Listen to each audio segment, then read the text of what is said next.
లక్ష్మీదేవి పూజ మన్నాడు అన్నది చిన్న షార్ట్ చూసేయండి. పొద్దున్నే పూజ లేకపోయినా సరే కొంచెం ఎత్తి పెట్టుకుంటే ఇవన్నీ చిన్న చిన్న పనులు ఉండిపోయి, అది ఫస్ట్ పిల్లలకి కొంచెం రాగి దోశ అన్నది వేసాను టిఫిన్కి. వేసి వాళ్ళని పంపించిన తర్వాత కొంచెం గిన్నెలు నైట్ తోమినవన్నీ ఉంటే కానీ అవన్నీ ఉన్నాయి కదా, బాక్సులు అందరు ఇచ్చిన బాక్సులు ఉన్నాయి, అవన్నీ తీసి అవన్నీ పక్కన పెట్టేసుకుంటే ఇచ్చేయడానికి వీలుగా ఉంటుంది. అలాగే కొంచెం వెండి సామాన్లు అవి కూడా ఎత్తి పెట్టుకోవాల్సినవి ఉన్నాయి.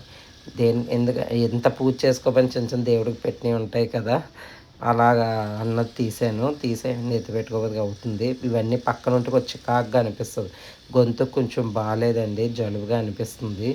అయితే కొంచెం మంచిగా టీ తాగినంతసేపు నేను కొంచెం టీవీలో ఏమన్నా వస్తున్నాయేమో చూసి పెట్టుకుంటాను. టీ తాగేసి వెంటనే ఇంకా బట్టల పని అనేది వెయ్యకపోతే ఈ వాతావరణం ఎప్పుడు ఎలా ఉంటుందో తెలియట్లేదు. ఒకసారి ఎండ కాస్తుందో ఒకసారి వర్షం వస్తుంది, అలా అయిపోతుంది. ఫస్ట్ మిషన్లో వేసుకుండి ఇవి చేత్తో ఉతికివి సెపరేట్ చేసుకుంటాను. రోజు కూడా ఇలాగే ఉంటుంది. ఈరోజు పండగ అయ్యిందనే కాదు, ప్రతిరోజు ఇంట్లో ఆడవాళ్ళకి ఇలాగ ఈ బట్టల పని మట్టుకు వదలదు. అలాగే అందరు ఇచ్చిన తాంబూలాలు గాజులు బ్లౌజ్ పీసెస్ అవి ఉంటే సపరేట్ చేస్తున్నాను. లేకపోతే ఇలాగే కవర్లతో ఉండిపోతాయి. ఏమైనా కిందన పడినా సరే కవర్ గాజులన్నీ చిరిగిపోతాయి. నేను గాజులు ఎప్పుడూ కూడా దేనికై విడిగా అన్నది కట్టుకొని పెట్టుకుంటాను. కొంతమంది బ్యాంగిల్ బాక్సులు సెపరేట్ పెడతారు. అలా లేని వాళ్ళు ఇలా దేనికై మనం ఎక్కడికైనా వెళ్ళినా గబుక్కొని తీసుకోవడానికి వీలుగా ఉంటాయి అన్నమాట. ఇలా పెట్టుకుంటే అన్నీ కూడా ఇలా దారం పెట్టి కట్టుకొని పెట్టుకుంటాను నేను.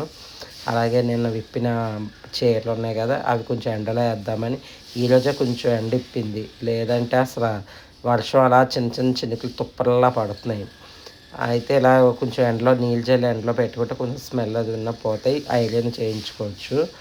చేతితో ఉతికి అయితే కనుక కొంచెం షాంపూ పెట్టి ఉతికించేస్తాం, కానీ ఇది కలర్ పోతాయని చెప్పి నేను కొంచెం నీళ్ళు జల్లి ఎండలో పెట్టుకుంటే కొంచెం స్మెల్ అది ఉండదు కదా అని మడత పెడుతున్నాను.